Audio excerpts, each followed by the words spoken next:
Hello बच्चों, रश्मि वर्ष में आप सभी का स्वागत है। आज हम लोग कक्षा 8 संस्कृत विषय का दीपकम भाग 3 के पार्ट 3 जिसका नाम है सुभाषित रसम पीत्वा जीवनम सफलम कुरु उसका अभ्यास कार्य करने जा रहे हैं। मैंने अपने अपने पिछले वीडियो में इस अध्याय का हिंदी अनुवाद बता रखा है। आप वहां जाकर पूरे अध्याय का हिंदी अनुवाद पढ़ सकते हैं। चलिए हम लोग अपना अभ्यास कार्य शुरू करते हैं। हमारा पहला प्रश्न है, पाठस्थ आधारेण अधोलिखितानां प्रश्नानां उत्तराणि एक पदेन लिखता। पाठ के आधार पर नीचे लिखे हुए प्रश्नों के उत्तर एक पद में लिखें। पहला प्रश्न है, गीतानी के गायंती, गीत कौन गाते हैं? इसका उत्तर होगा देवाः। गीतानी देवाः गायंती। दूसरा प्रश्न है, कह बलम न वेत्ति, कौन बल को नहीं जानता है? निर्बलः निर्बलः बलम न वेत्ति। हमारा तीसरा प्रश्न है, कह वसंतस्य गुणम वेत्ति, कौन वसंत के गुण को जानता है? तो इसका उत्तर हो जाएगा पिकः। पिकः वसंतस्य गुणम वेत्ति। हमारा अगला प्रश्न है, मूषकः कस्य बलम न वेत्ति, चूहा किसके बल को नहीं जानता है? इसका उत्तर है सिंहस्य। मूषकः सिंहस्य बलम न वेत्ति। अगला प्रश्न है, फलोद्गमे के नम्रः भवन्ति, फल के आने से कौन नम्र होते हैं? फलोद्गमे तरवा नम्रा भवन्ति, फल के आने पर तरवा मतलब वृक्ष, तरवा नम्रा भवन्ति, फलोद्गमे तरवा नम्रा भवन्ति। अगला प्रश्न है, केन समम सख्यम न करणीयम, किसके साथ मित्रता नहीं करनी चाहिए? दुर्जनेन दुर्जनेन समम सख्यम न करणीयम, दुर्जनेन के साथ यानी दुष्ट लोगों के साथ मित्रता नहीं करनी चाहिए। हमारा आखिरी प्रश्न है, केन बिना दैव्यम न सिद्ध्यति, किसके बिना भाग्य सिद्ध नहीं होते हैं? इसका उत्तर हो जाएगा पुरुष कारेण। पुरुष कारेण बिना दैवम न सिद्ध्यति, मतलब परिश्रम के बिना भाग्य नहीं सिद्ध होता है।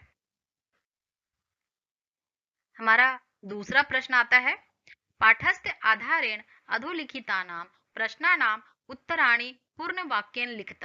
पाठ के आधार पर नीचे लिखे हुए प्रश्नों के उत्तर पूर्ण वाक्य में लिखिए। इसका पहला प्रश्न है, तरवा कदा नम्रः भवन्ति, वृक्ष कब नम्र होते हैं? उत्तर हो जाएगा तरवा फलोद्गमे नम्रः भवन्ति, जब वृक्ष में फल आते हैं तब वो नम्र हो जाते हैं। दूसरा प्रश्न है, समृद्धि भी के अनुद्धता भवन्ति, समृद्धि से कौन घमंड नहीं करते हैं? समृद्धि भी सत्य पुरुषा अनुधत्ता भवन्ति, समृद्धि आ जाने पर सज्जन पुरुष ही घमंड नहीं करते हैं, विनम्र होते हैं। सत्पुरुषाणाम स्वभावः कीदृशः भवति, सत्पुरुषों का स्वभाव कैसा होता है? उत्तर हो जाएगा सत्पुरुषाणाम स्वभावः परोपकारिणः भवति, सत्पुरुषों का स्वभाव परोपकारी होता है।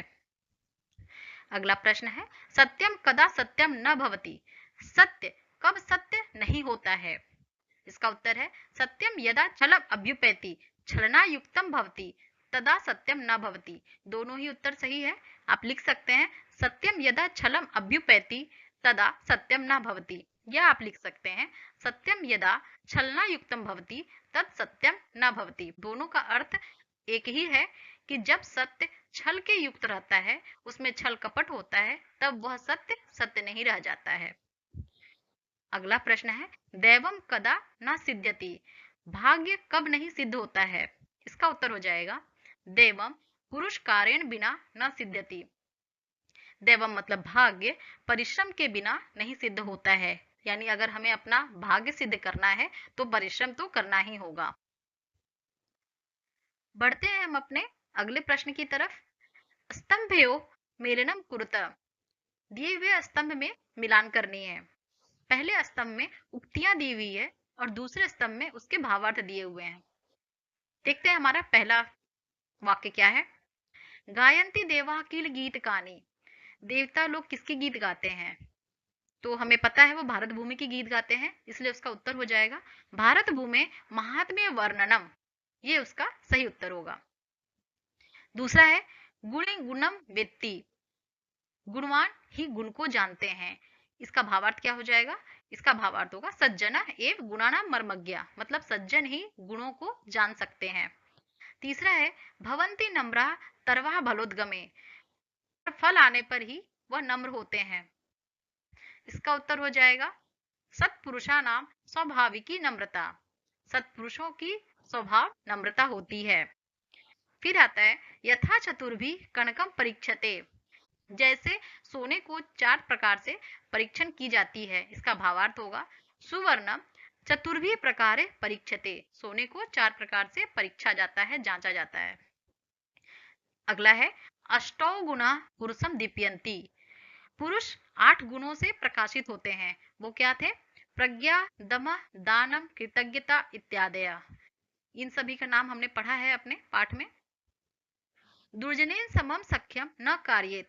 दुर्जन के साथ हमें मित्रता नहीं करनी चाहिए। इसका मिलान किससे होगा? दुष्ट संग उष्णारंग सदृश। दुर्जन के साथ हमें मित्रता नहीं करनी चाहिए। आखिरी है एकेन चक्रेन न रथस्य गति। एक चक्र से रथ की गति नहीं होती है। तो इसका मिलान हो जाएगा केवलम दैवम प्रयत्नम बिना असिद्धम। मतलब प्रयत्न के बिना भाग्य सिद्ध नहीं होता है। इस प्रकार हमारा ये मिलान कार्य समाप्त होता है। हमारा चौथा प्रश्न है अधः प्रदत्त मंजुषातः पदानि चित्वा रिक्त स्थानानि पूरयत। नीचे दिए हुए मंजुषा से पद को चुनकर रिक्त स्थान की पूर्ति करें। पहला प्रश्न है गुणी डैश वेत्ति न वेत्ति निर्गुण। इसका उत्तर हो जाएगा गुणम। गुणी गुणम वेत्ति न वेत्ति निर्गुण। हमने अपने अध्याय में पढ़ा है इस बारे में। दूसरा है भवंती नम्रा तरवा डैश। इसका उत्तर है भवंती नम्रा तरवा फलोद्गमे। तीसरा है पुरुषा परीक्षते कुलेन डैश गुणेन कर्मणा। इसका उत्तर होगा शीलेन। पुरुषा परीक्षते कुलेन शीलेन गुणेन कर्मणा। अगला है गुणा पुरुषम दीपयंती प्रज्ञा कौल्यम दम डैश। इसका उत्तर हो जाएगा श्रुतम। गुणा पुरुषम दीप्यन्ति प्रज्ञा कौल्यम दम श्रुतम। फिर है दानम यथाशक्ति डैश च। इसका उत्तर है कृतज्ञता।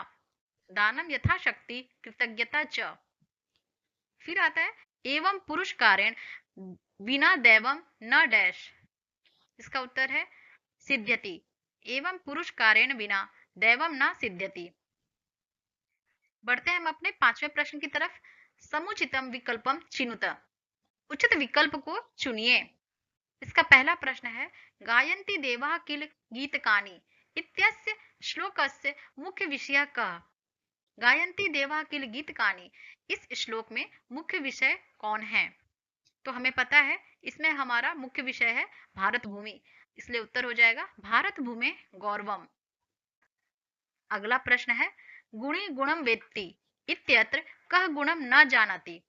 गुणवान गुण को जानता है, यहाँ कौन गुण को नहीं जानता है? तो हमें पता है निर्गुण गुण को नहीं जानते हैं, तो उत्तर हो जाएगा निर्गुण।